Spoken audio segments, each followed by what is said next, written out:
There's a frequency in the jungle that's different to day-to-day life here. Because you're so in that container with the plants and with everything that exists in that realm, that the energy is so subtle and everything is so vulnerable that you can tap into the spirits that live in the jungle. Welcome back. Hi, welcome back to Collectively Rooted. I'm Leslie. We're going to say you're Alexa? I was going to say I'm Alexa. Okay, we're both Alexa today. And we're here again with Miss Samara Quintero. Hello, my hello. Lovely friend. And God, a book of knowledge here. Today we're going to dive deep into the Wise Woman's Mentorship Path. Yes, the Wise Woman's Path mentorship program. Yeah. which you're currently on. Currently, yes, we're just wrapping it up. We have 2 weeks left. And so this is dealing with the inner child, confidence, like reclaiming your power. Yes. Yeah. So the whole outline of it, the reason that it even came to pass, it was something I had been thinking about for a while and just wanting to, I was saying in the last session, of integrating like everything that I've learned in the ancestral wisdom and my plant medicine journey and weave it in with the clinical psychology of it. So it was like a project that I've been thinking about. And then I finally got it off the ground, created it. So cute. There's Scotty, come. I'm just going to get up. It's okay. Sorry. No worries. So I started we started around June. And the concept is it's 3 phases. And if you think about a tree, so the first phase is the roots. So we're doing a lot of subconscious healing, looking at the inner child, the little girl, right? In order to be able to, in phase 2, move to the trunk, which is like embodying the wise woman. So how we were saying in the last talk, how it's almost like we need to clean out that shame and the heaviness, the density of our body in order to create room for those higher frequency emotions and feelings. So it's first we have to clean out the roots, and then we're able to really stand in the strength of the wise woman. And phase 3 is reaching into the branches. So that part is all about like, how do we connect to divinity, to God, to source with different tools? And that's where I bring in a lot of creating your own altar, the power of the altar, talking about vocal toning, sound, instruments as sacred prayer. In the phase 2, I talk a lot about the archetypes of the wise woman. So the different wise women that have existed in different lineages. So I talk about the Divine Mother Mary. I talk about Hathor. She's a Divine Mother in the Kemetic vision and Cosmovision, which is Egypt. I connected a lot with her last year. I went to Egypt. Wow. Yeah. Yes. Yeah. And then I bring in the archetype of the abuelita, grandmother ayahuasca, and just talking about how have wise women been shown to us through different lineages. And then also connecting with who are the wise women of your own personal lineage. Healing the little girl so then I can really find and anchor in the wise woman. Developing the concept of who is the wise woman. And then the third phase is how does the wise woman pray and stay connected to her higher source. That's beautiful. Yeah. Which is interesting because I didn't know this, but in the Andean Cosmovision, they talk about the 3 worlds. There's like the different, they call them like the different pachas. There's the Hanak Pacha, the Kai Pacha, the Uku Pacha, right? Which is the underworld, the middle world, and then the Hanak Pacha, the higher, the astral realms, essentially. Yeah. So you see that Cosmovision through different lineages too. So it's essentially tapping into that energy of the 3 different worlds. And what made you want to do this? Was it something that you faced yourself, that you wished you had somebody doing this, or what brought you to it? I think I really wanted to create something that encompassed all the medicine that I had been learning so far on my path and being able to reach more people at one time versus one-to-one therapy. Because it incorporates teachings. So I have pre-recorded teachings, specifically teaching on different concepts. And then we do our live calls every Tuesday, and then that's where we process together. So it incorporates the teaching aspect and then also the process, more psychological, heart-centered aspect of it. So it's the teacher in me and then the therapist in me, interweaving it into both aspects of the program. Yeah. It really came to fruition after the second diet. Oh, really? Yeah, because I went in and I was like, I want to create something like, but I can't see it. I don't know what it is. And then my prayer during the second diet was just asking the medicine to show me, ayahuasca, por favor, ayúdame, all of my guides to just reveal it to me. And during that diet, it was so much work around the little girl inside of me. I was so scared. It was so scary because the sun goes down at like around 5:30 out there. Oh. And then you're just in the dark. Yeah, unless you have a little candle. But you know how your eyes adjust? Yes. You eventually adjust. They do. They But not do. There's a frequency in the jungle that's different to day-to-day life here. Because you're so in that container with the plants and with everything that exists in that realm, that the energy is so subtle and everything is so vulnerable that you can tap into the spirits that live in the jungle. So I would be in my casita and it's like dark. And I have had a fear of the dark all my life. So I used to have night terrors a lot as a little girl.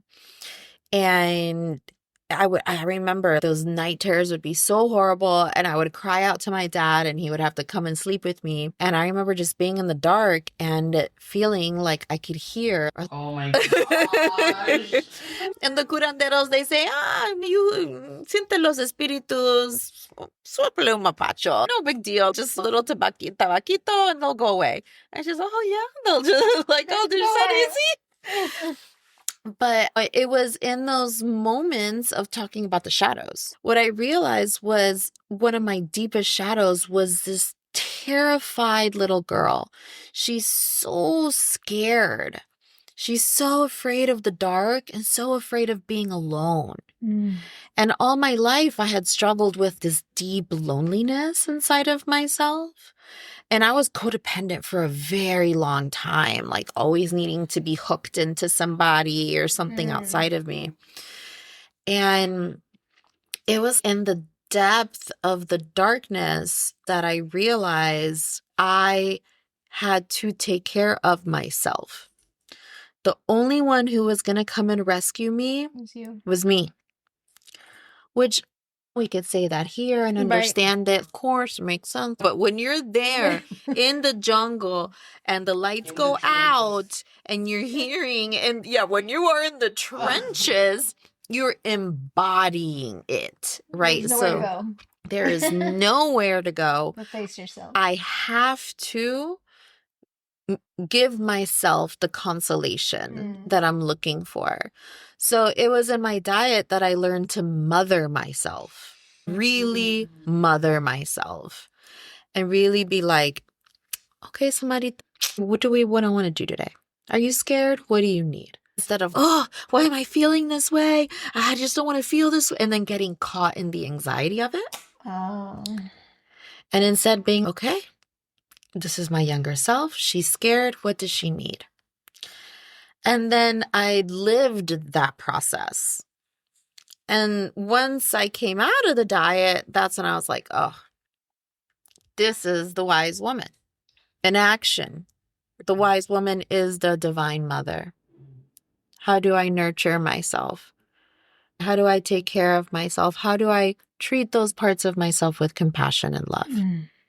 Right. But I had to literally go and learn it in order to teach it. Which brings you back to where on the first talk we had, where you said, how are you going to go out here and be a therapist to people if you haven't experienced and gone through that healing yourself? So it's the same thing. Exactly. It's just in another form. Exactly. Wow. Yeah. Yeah. I actually had a really good sister out there. She was helping us integrate the process. And a lot of times with ayahuasca, you can experience something called an ego death, where you literally feel you are dying in ceremony. And it is intense. You feel the experience of death. And so in that process, what she was saying, if you come and die in the jungle, so you can go and teach your clients how to live. Oh, I love that. So it's you come and die in the sense of I come and face the most difficult, my darkest demons, the darkest parts of myself in order to be reborn. So it's I face death in a way in order to be reborn so that then I can come and teach people how to reborn themselves, Right. to step into those higher parts of themselves. It was a whole process. And that's why the program to me is a prayer that I prayed for a long time. And then watching it come to life and other women join and to see them heal it's been such a gift and blessing. And half the time I sit back and just see what unfolds and I'm like, oh my gosh. It's like a co-creation with God. Can you imagine how rewarding it is? Because it's like when you go into this line of work and I helped do that. It's rewarding within yourself that you were able to help. It's just a beautiful and touching. And how long were you in that diet? That diet was a 10-day diet. Yeah, I dieted ajo sacha that time. My first diet was bovine sana. Yeah. And to me, it's like when I see that, when I see the healing that happens in the circle, to me, it's okay, how can I go deeper into a place of gratitude and reverence? That this isn't me. This is a gift that I'm able to bring to these women from what was given to me through my walk with the plants. So that to me actually inspires me to how can I step deeper into a place of offering? Like even coming here and let me bring my tobacco to the altar. Thank you. To me, it's always that giving back. Like this isn't me. I'm just a channel. Love that. And walking in that humility that we talked about last time. Absolutely. That's beautiful. Can you walk us through? Without giving too much away. Right. Yeah. Without giving you the whole program. Yeah. I don't know. Yeah. Walk you through the without giving too much. Like the mentorship. Yeah. So how I was saying, phase 1 is we're going into the subconscious. So we're talking about. Is that the first week? So phase 1 is 4 weeks. So it's a 12-week program. Each phase is a month. Oh. Each phase is a month. And yes. each week there's a different teaching. So there's teaching 1, learning about the inner child. I have teachings about the nervous system, how to regulate your nervous system, seeing our emotions as messengers. So how we were saying in the earlier talk, learning how to turn towards my feelings versus running from them. Right? So all of that is like learning how to go inwards. That's the wise woman. Because the little girl, she runs, she's scared. Right. So it's, okay, how do I hold her hand? Learn when it's her, the little girl in the driver's seat, versus when is the wise woman. So we have some weeks talking about intuition and discernment. So it's all little steps, different weeks, essentially to learn how to hold that younger part of me, how to know who the wise woman is, how to put her in the driver's seat, and how to begin to listen with curiosity to my own emotions and my body. Let me just stop you for a second. Discernment with intuition. A lot of, especially with Reiki that I'm doing and assisting Luz for almost 2 years, a lot of her other students had a lot of questions of they couldn't tell the difference. They couldn't discern their intuition and downloads or channeling, or they couldn't. So I think that this is such a beautiful mentorship that you have. Oh, thank you. Explaining what is the difference? Right? Yes. Guiding them to know Yes. and tell. And I'm glad you brought that up because I think that sometimes those words are interchanged, but they're actually two different things. Mm. So my intuition is my compass, right? My discernment is how I learn which direction to go in. My intuition might tell me, oof, I don't know, something feels a little off about this. I don't know if it feels right. That's my intuition. So it's giving me the halt, right yes, there, yeah. exactly, a halt. My discernment is what's my behavior that's going to come from that knowing. Then I discern, okay, how do I handle this? How do I navigate this? There's the intuition of the feeling, and then the action is the discernment. How am I going to navigate it? Do I need to have a conversation with this person? Do I maybe choose to let this one go? Maybe it's not something I want to necessarily bring up, right? The discernment is what I do with the intuition. Does that make sense? Yes. So basically, what you just said, a lot of people in the spiritual community said when you know your intuition, and then you do what you said with the discernment and decide what you're going to do with it. Decide, yes. And if you, which I think for me personally, I think it's a scarce mind when they say if you do the wrong thing, you're going to come across this over and over again. But is there really the wrong thing? Because you have to learn. There's no wrong. To me, the way that I see it is just lessons. When am I ready to learn the lesson? That's all. Right. Because I know I hear a lot, if you make that decision again, you then wonder, why am I facing this again? It's because you decided wrong. But do we really decide wrong? Maybe we're just, if I did decide wrong, let's say, and fell back into the space that I just passed, who knows, a year ago, 3 months ago, whenever, is it a bad decision or discernment that I chose? Or is it that I didn't heal everything? That's how I see it. Yep. I must have not healed something, so I'm back facing it again. I wasn't ready. Exactly. Yeah. And also, how am I asking the question of here I am again? Am I saying it like, oh, here I am again? Right. Or, here I am again. I already faced that. Why am I here again? My dad again? I thought I healed my daddy issues. Right? So then that is, whoa. Why am I getting frustrated with myself? What expectation am I holding to myself to right now? Would I treat my child like this? Here you are again. I thought we learned multiplication. Right. So bad because I don't have children, but I have my husband, and I'm like, You do I that? do that to him sometimes, and I'm like, what is it? That is actually very common. That dynamic happens a lot in partnerships. And you'll hear it's a common theme. I'm not saying this specifically for your relationship, but there's almost like this, the disapproving mother and a son that can never meet her expectation. And you'll hear it in the language of, nothing I do is ever enough for her. Yes. He jokes about it. He's such an idiot because he like jokes about it. He's like, even breathe the wrong way. So it's becoming funnier, and it's helping me heal. It's helping me heal a little bit better with that. Because if I was getting what I'm giving, I wouldn't be with me. And that's a lesson in itself. That's exactly. Because sometimes I'm like, oh, he doesn't deserve that. Stop that. Why are you doing that? You know things. So why are you doing that? Just road rage. I say, I'm getting better with road rage for some reason. I don't know why, or I guess because I haven't been really on the road. But with him, especially this whole moving out situation, they could be more efficient, do this. And then I'm like, his joking and not taking it too personal on him because he's older. I love that. So he knows better. Not because he's older, just he's wiser. He's really he's wiser.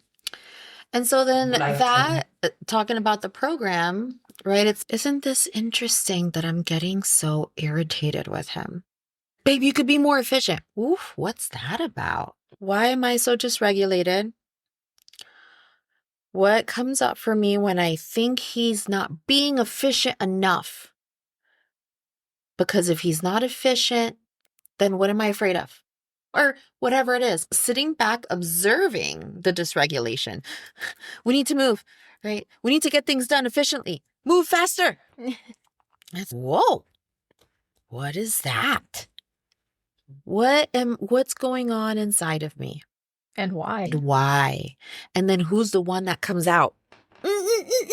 Her. So that's he knows, and he tells me, you can't help it, it's your mother. But it's like, Ah. I could help it because I know the things. But at that moment, it's if I couldn't.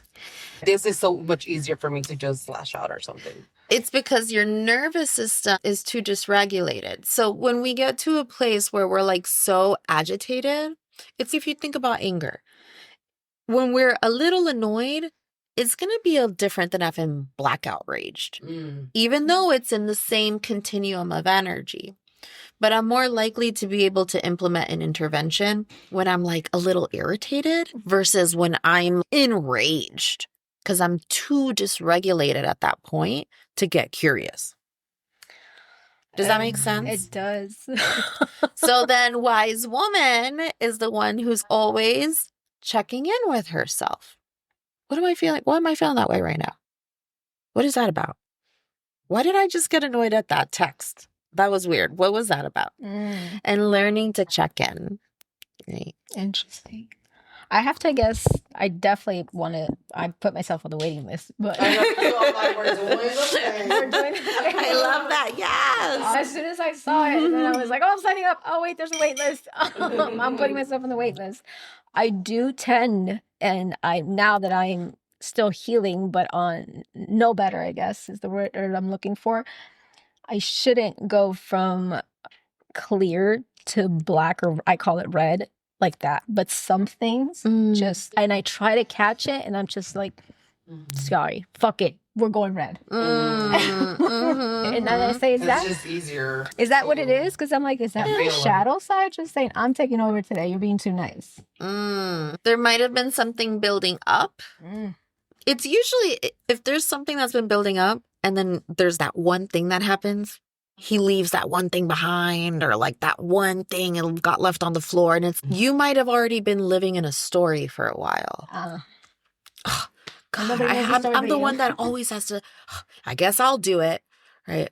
I'm always the one that does more. Whatever story does that has been simmering and simmering, then eventually we get to a place of resentment that's so high that then I'm going to lash all that energy out. So how does a wise woman not get from, how could she, or what steps can she take, or words can she say to herself to just, because boy, do I try, and I'm, we're going red. It's really fast, and I even sometimes do, actually it's not that fast. Sometimes I'll go outside and walk, and outside I'm sitting here and I'm like, I'm literally holding myself here so I don't go red. But it just would feel so much better if I would go red right now and just let it all out. So what is it that I need to let it all out? So right there, it's, whoa, what is all of that? Which means that there's been a lot of thatness. Yeah, exactly. Yeah, because you don't get from one point to another. Like, it builds up. It's energy that builds up in the body. So when we're talking about the wise woman, and that's part of phase 3, is learning different practices.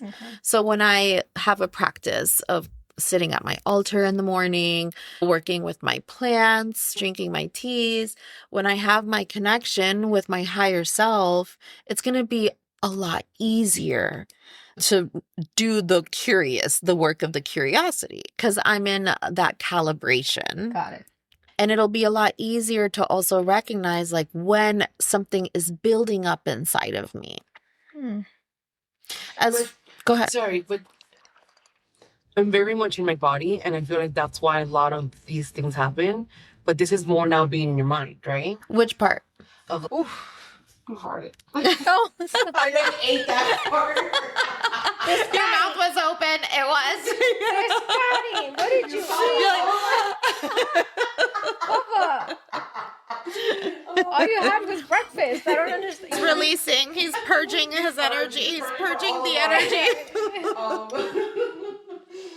Okay. When you're saying like all in more in your mind. Yes. So I feel like us releasing in that way of, I'm turning red and I'm just is in the body, and then like actually like sitting with it, is that in the mind? Is that, it's like you're using the observer. So it's, why did I just feel irritated about that? And allowing yourself to sit back. I feel irritated because I feel when I send him a text and he doesn't answer right away, I feel that I'm not a priority. Oh, isn't that interesting? What is this story that I'm not a priority? And when I feel that I'm not a priority to him, I feel I'm not important. And then it's, what is that about? Is it true? How long have I been feeling like that? Do I need to talk to him from that place?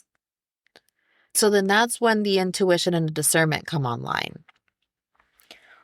What if it's somebody that's just too old to want to even get into that place? I'm speaking of my mother. I'm not going to hide it. She knows. She can take me from here to the clearest as like a flowing little creek to a monsoon in 0.5 seconds. The way she triggers you? Yeah. Yeah, on that one. It's just instant. And sometimes it's just her presence. So I can feel her building to something that I know is going to come out. And I guess that's just because I've lived this for my whole life. Maybe that's what it is, or I've nurtured. Now with all this, she's gonna have a program, another program with mommy issues, no, for daddy issues. That would be really cool. It's really actually been interesting noticing, like, because this was my first time running it, so it was like my pilot run. Yeah. And it was interesting noticing how much of the mother wound actually showed up in the first phase. That one showed up really strong. Usually are like, oh, daddy issues, but it's like mother. I think it was because we were doing Wise Woman and working with a lot of maternal and the female wisdom that a lot of the female wounding showed up, which was interesting. And also the sister wound showed up too, of feeling safe in a community of women. Oh. Yeah, that was a whole nother thing that showed up. It was really awesome to see it and heal it. But I know with my mom, I know it's because she's not hearing me. And I know it. So how long have you been unheard by your mother? My whole life. So that's called a resentment. But then you're talking to a brick wall and you're trying to sit there and talk to her. You're not hearing me. Yes, I am. You're not hearing me.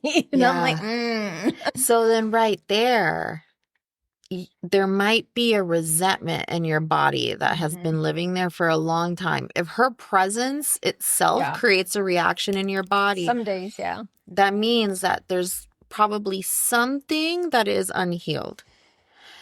A resentment is, if you think about the heart, resentment is like, you know how when lava cools down and it creates that hard shell? That's what a resentment is. So it's unexpressed anger that has built and dried up, and there's just all these layers of hardened magma around the heart. But I've expressed the anger, and then it's just you feel like your part. You did all. I've done it all. Okay. I've expressed it the nice way, the really red dark ways, all of that. And it's just not, I'm in my ways and nobody's changed. And she is that type of woman. I don't care. You expressed it to her? Expressed it in writing and speaking and fighting. And what were you hoping to get? Just say, yes, you're right. I suck at this shit. And when she didn't acknowledge your pain? It was anger again. And it builds up more. So then the work is, can I allow myself to accept that I am never going to get the acknowledgement from her that my little girl is looking for? And can I be the mother to that little girl and acknowledge her pain and break that contract with her? That's the work. Yeah. Because the little girl is looking for Mija, you're right. I failed and I'm sorry. That's exactly it. That's what the little girl's looking for. And as long as you're in that contract with her, you're going to be looped into the pain of it. Because anger is pain. So, yeah. What is it? Anger, a resentment is drinking poison, expecting the other person to die. Right. The poison is in your body. Yeah. She's drinking her cafecito somewhere, not even worried about you. Yeah. It's all inside of our body. Oh my God, this is so true. I don't understand why you've gotten like this right now. Which angers us even more. It's like, you fucking kidding me? Yeah. So then breaking the contract is releasing her from that need. Got it. Releasing her from that when she exactly that when she finally acknowledges my pain, I'll be free, because then we're giving her the power to free you from the pain. I don't owe you, you don't owe me. Yeah. I did that with Luz, and it's still appearing. So. We're not talking about easy stuff here. No. This is, Yeah, we came from their womb. Yeah. exactly. Yeah. Then I think it's, I'm sorry, I think it's her being on her too that I'm dealing with. Like, she never acknowledged that to her people. So it's, I feel it, that part of hers also fell on me, that I'm like, but why? This is not me. This is not my anger right now. I can feel it. And then I'm like, what am I supposed to do with this anger? Because I don't even know who it belongs to. Forgive. Yeah.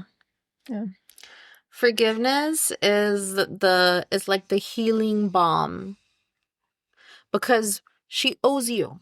She's like in the red with you. All those moments that you might have needed her, or that you needed her to see you and to hear you, and that she didn't give that to you.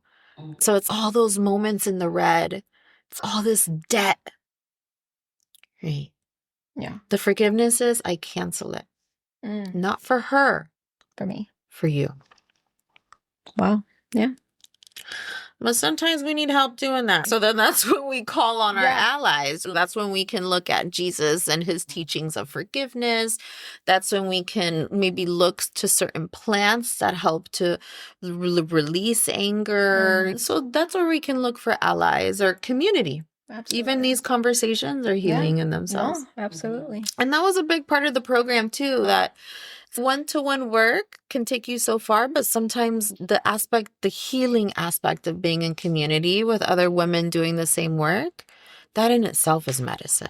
The connection. The connection. Yeah. And that was the biggest thing I've heard so far from the girls, are like, oh my God, it feels so nice to just be in circle and not have to explain myself to others, like that. We can be brujitas together and just feel that sense of belonging. Oh, yeah. So healing. And we don't have that a lot in the West. No. And how many females do you take? This cohort was smaller, so I did 5 to just really create an intimate circle and get a sense of what worked, what didn't work. But I'm open to see how big it can get. At the most, I think maybe 12 to 15, I would say. At the most, yeah. To still keep the integrity of the group. Intimate. Intimate, absolutely. Exactly, yeah. Wow, okay. This is very enticing food. Where people are like, oh, okay, that's what I mean. Yes. Right. Yeah. And I also wanted to create the way that we could connect with the spiritual aspect of life in a way that wasn't religious based. Because I noticed that a lot with my clients too, where they would be like longing for connection with something higher than themselves, but then feeling like the only way they could find it was through religion or the way they were raised, or even feeling afraid of looking outside, right? Oh, that's brujeria, or what is that? And so that has even been really beautiful to see them exploring those parts of themselves and then feeling safe to even build an altar. It's, oh, I could do this and it's not bad or evil. And everybody, our parents, our grandparents have altars. They just don't know it. Right. Exactly. They're like, look at the exactly, yeah. Como se dice, like you have an altar that has an altar. Right. When you have picture frames with, oh, I love this, I want to put a little elephant here. Yeah. It's like, that's just very Una velita. Exactly. Yeah, and a lot of the girls actually discovered that. They were like, wait, my abuela had a virgen at home with flowers around it. She had altars. Yeah. But it's, the thing is we were colonized and we forgot that we've actually been practicing that for a long very time. long time, yes. Exactly. So it's a remembrance in a lot of ways.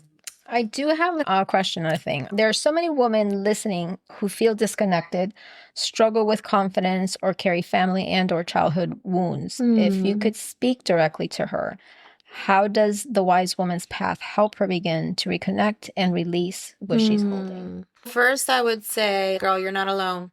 Yeah, definitely not. Yeah, you are me. We're all in this together. And I really want to emphasize that part, that we're all kind of, how I said earlier, we're all walking each other home. And sometimes just knowing I'm not alone and I can be held and seen, the darkest parts of myself can be seen and held with love. That in itself is the medicine. Yeah. So then the wise woman is having the courage to know, okay, I'm going to show these parts of myself for my deeper healing, right? That it is safe for me to connect with God and my creator and great spirit, and to connect with other human beings too, with other women, that it's safe. Essentially, what the wise woman is saying is, I know how to keep myself safe, and the world is safe too. I know how to take care of myself. I know how to protect myself. I know how to show myself love. And then I'm able to show that to the world. The thing with, especially I think with women, we've been programmed everyone else and then me. Yes, that right there. I'll take a shower later. Yeah. Oh, I'll do that later. I got to do this first. And fulano has this. I have to do that. It's 3:00, blah, blah, blah. Next thing, I didn't eat. I didn't eat lunch. Yeah. All of that builds up. Yeah. And then we get angry at ourselves. And then who gets that frustration? The people next to us. Yeah, absolutely. Yeah. So really quick, Gabor Mate once said that, and I like to tell people about this because it goes to show how we are so human. That in the beginning, when he started being more, I don't know, recognized, and he would come home and his family would be like, "Who are you? You're two different people. Out there, you're the savior, and here you're somebody else." And I see that in my home. I see a lot of people doing the same thing, and it's not that we're hypocrites or onions, we're human, but also that's why we continue to work on ourselves so that we don't, so it doesn't hit our loved ones. Exactly. That it actually, the more that I love and take care of myself, like how I was saying in the jungle, it's like the more that I love and take care of myself and really honor her and take care of my body, then I can actually show up as the woman that I want to be in my relationships. Versus I'm so dried up and my like womb is a dry, barren desert, and I haven't eaten, there's nothing in my belly, I haven't worked out in weeks, then what are they going to get? Yeah. And that's the self-esteem. That's the devotion to the body, to the self. And I think what we struggle with sometimes is, oh, but I'm selfish. And it's reframing that. You're not being selfish, you're being self-loving. So that then I can go out there and be that juicy, supple woman. And when we're feeling good, hydrated, when we're moisturized, we're like living waters. Yes. Yeah. Like the Pachamama, when she's feeling good, the trees are green, the fruit is flowing, right? The wind feels so clean and pure. That's us. But if I don't nourish myself and take care of myself, then everyone's going to feel the depletion of that. I think, no, not that I think, I feel, and I'm like, you're speaking and I'm like envisioning you speaking to teenage girls, where it starts before it gets to us. The free women. It's, I wish somebody would have taught me this when I was, you're here and you're going to teach them. Oh, that's beautiful. We have a friend, Laura, and the one thing that stuck with me with her, she owns a healing spa, Gaja Boheme. She said she had posted one time, it's not just the inner child, don't forget about the inner teen. And she's there, honey. Yes. Yeah. And after that, she's spicy. Yeah, she is spicy. But after that, I always think about my inner, because before I saw that, I was just inner child, and it just all fell in that. But no, because inner child is where it starts. Right. But the teenager. There's the teenager. That's another start. The hormones, all the things that are new. Totally. Yeah, we actually have a week in the program that is all about womb wisdom and how to work with certain plants, healing the womb, and bringing back the sacred to our menstrual cycle. That there used to be initiations around receiving your moon, really being initiated into womanhood. And I don't know about you guys, but there was no Nothing initiation for me. around my period. Just No. now, what have you heard of Moon Night Thai or Moon Night Ki, however you want to say it? Yes, So yeah. it's the womb blessing. It's the womb right. Mm. And Luce introduced me to that. And once you get it one time, you can initiate any other women. And that would be beautiful. So Luce is having a thing, but there's so many of us that have already done it Yes. that this could be another offering with this. Oh, I love to that. Teenage girls. Yes. Yes. Other mothers. This could be A whole thing. it's going to be a thing. Oh, It is. that's a movement right there Absolutely. of Oh, reclaiming. got goosebumps Yeah, again. reclaiming the power of our womb and Our blood, our blood and deep respect for our bodies, Yes. our temples. Please. our temples. Who do I let into this temple and who Yes. do I not? Yeah, because that's They what is need it, to leave 7 their years? ofrenda at the altar. Yeah. I just posted. There was this girl that I just discovered, and she's very theatrical. But I just posted her yesterday because she said exactly that. She's like, leave, like they need to prove themselves. Yes. Remember, we are sacred. Right. We create We are life. portals. Yes, We are yes. divine portals. You know how much magic there is in our Mhm. womb? Mhm. That's why they want to shut it down. Mm. They're scared Yes. Yes. because we have that portal. So it's not just our heart, but we also have our womb. And so when we can reclaim and remember the power of our body, yeah. I can't even imagine being able to bring that to teenage girls. That's For them it to needs really to be a honor thing. their It bodies should in be that a thing. way. Yeah. Absolutely.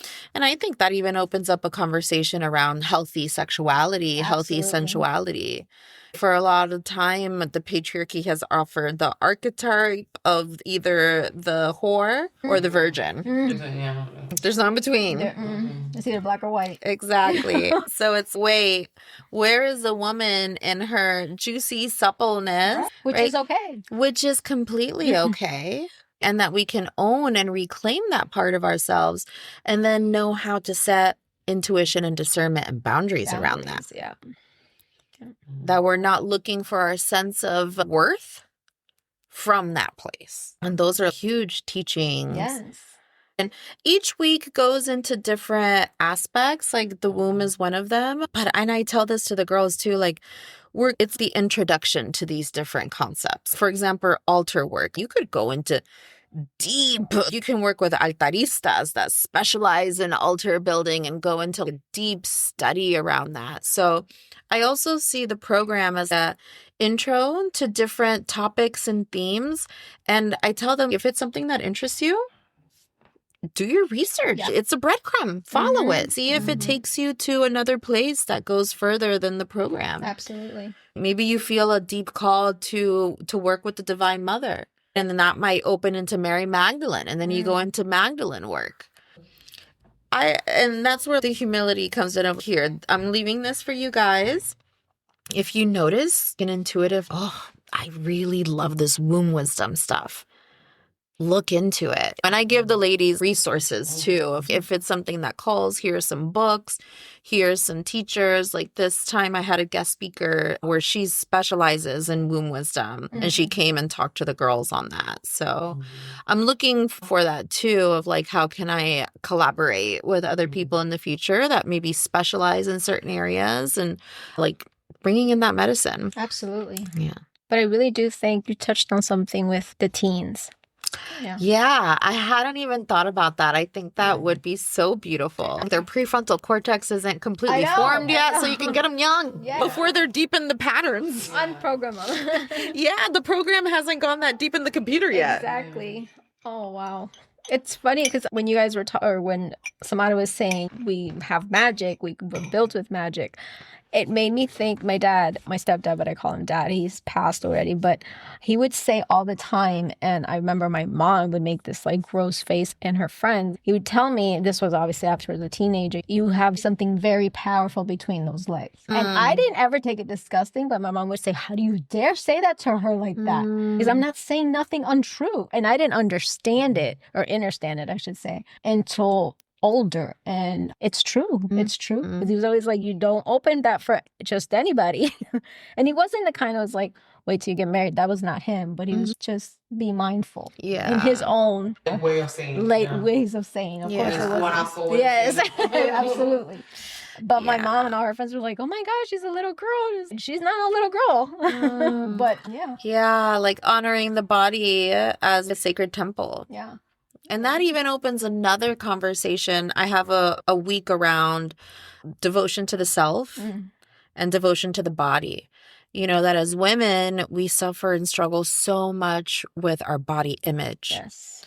All the messaging that we get about what is beautiful, what isn't beautiful, what your body needs to look like, needing to be a certain weight.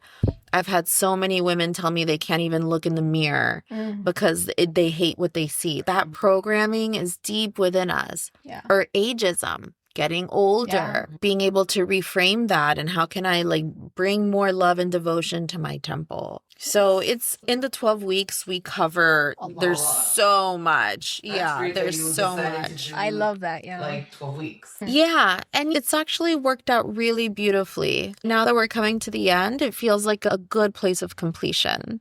And I'm into numerology as well, and 12 is the number of spirit gods, so it's beautiful. Ah.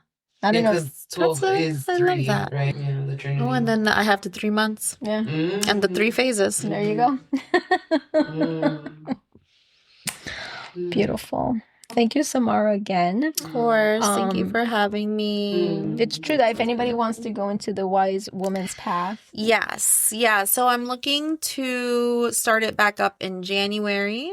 Right now, the wait list is so they can feel free if we want to link the wait we'll link list. it in Not only that, can you say what's your Instagram on here? Yes. Yeah. So my Instagram is the holistic hypnotherapist. And we'll link everything as well. Amazing. Yeah. And then you just need to drop your name and your email. And then once we get a little bit closer to the date, I'll be reaching out to everybody. And I'm offering a like free consultation call. What's it called? Like an exploration call together. Because I also want to make sure that whoever comes. For each party. Yeah. Not Yeah. just- yeah. I don't want it to be one of those programs that it's because I've been in programs where it's 50 people on a call and then it's, yes, you're getting teachings, but this is something so much deeper than that. I really want to preserve the integrity of the sacredness of the group. And I want to make sure that every lady is there to really come in with that same prayer. Exactly. And everybody receive it Exactly. equally. And Yeah. To make it more tailored, because if you're 50, it's just get what you get. But if it's the most 15, it's more tailored to each person. Exactly. And then people get like a chance to share and talk and really dive a little bit deeper into their experience versus where maybe it's more of a master class and you're just learning a concept. This is like a mix of learning and process. and healing. And healing. Yes. Exactly. Yeah. Yeah. Which, like I mentioned before, that safety is important. And I think that creating a container where everyone is vetted, we're all there, we're all on the same page, is able to bring in that aspect of safety. Beautiful. Okay. Thank you. Thank you so much, ladies. This was so amazing. Yes, thank you for course. coming. Oh, for sure. Yes, I'm excited to see the unfolding and the flourishing of the podcast. I can't wait. Feel so honored to be the first You're guest. The first guest. Yes. Very appropriate. I knew it would be appropriate. We knew. I was like, what do you think? You're like, oh, yes. I was And like, I'm so happy that you told her something like the flute class. I was Yeah. like, no, just wait. But then you're like, no. And I was like, yeah, she was like, just wait. I was like, no, 'cause I felt it. I feel like this is going to go Good discernment. Yes. That's the wise woman. Usually I would have been like, okay, Alexa, I'll wait. But I was like, no, something's telling me, speak, woman, speak. That's the wise woman in the driver's seat.